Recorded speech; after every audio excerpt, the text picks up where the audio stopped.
apkārtējā vidē notiek dažādi oksidēšanās, reducēšanās procesi ūdens šķīdumos, kuru norisi ietekmē apkārtējās vides faktori. Kā piemēram mēs ņemsim dzelzs oksidēšanos. Tātad dzelzs plus skābeklis.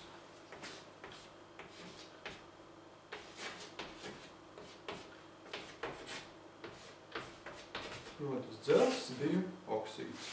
Ja elements ir brīvā veidā, viņam oksidēšanās pakāpe ir 0. Tad dzelzī 0, skābeklim 0. Metaliskajiem elementiem savienojumos oksidācijas pakāpe vienmēr ir pozitīva un skaitliski vienāda ar metālu jona lādiņu. Tad dzelzim plus 2.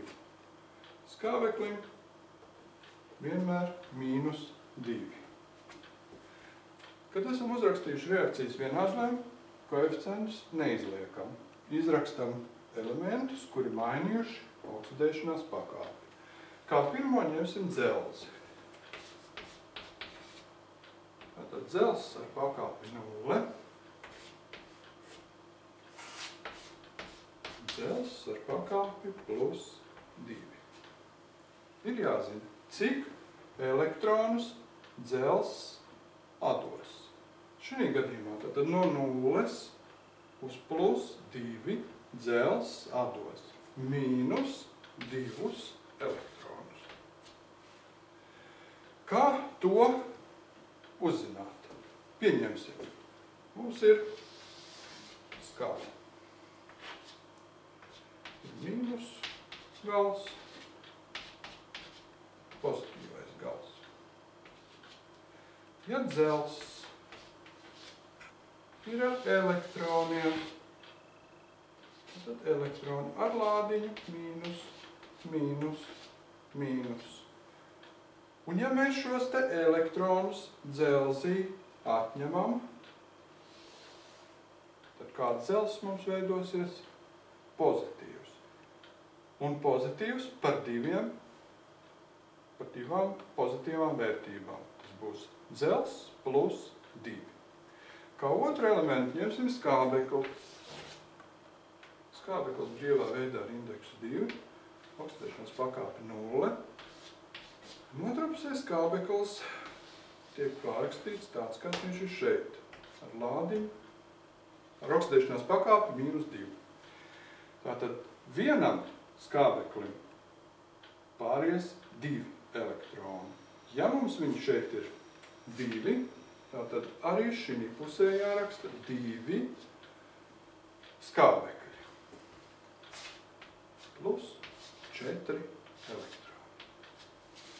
Tas nozīmē, ja mums dzelzs vietā būtu skābeklis ar elektroniem,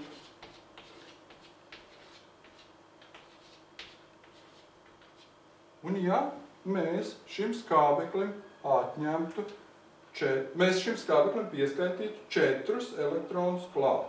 Tātad nāks klāt 4 elektroni. Tātad viņš kļūtu vēl negatīvāks. Tātad mīnus 2 un 2 kopā 4 elektroni. Kad esam uzrakstījuši šo, izvēlamies papildu reizinātājus, lai elektronu skaits būtu vienāds. Un dzelzs ir jāreizina ar 2. Tātad 2 dzelzs ar 0 mīnus 4 elektroni, veidojas 2 dzelzs ar plus 2. Skābekļi varam pārrakstīt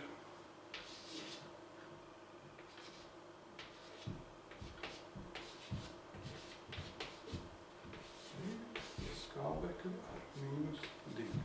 Tātad elektronu skaits mums ir vienāds. Pie dzelzs ar plus 2 mēs esam likuši koeficientu 2. Tātad šis koeficients jāpārnes uz reakcijas vienādojumu. Un pie skābekļa ar mīnus 2 mums ir divnieks. Tātad arī šeit ir divnieks. Vēl viens koeficients mums ir šeit pie dzelzs ar 0. Atliek tikai noskaidrot, kurš elements oksidējas, kurš reducējas. Ja elektroni tiek atdoti, elements oksidējas. Tātad dzels oksidējas.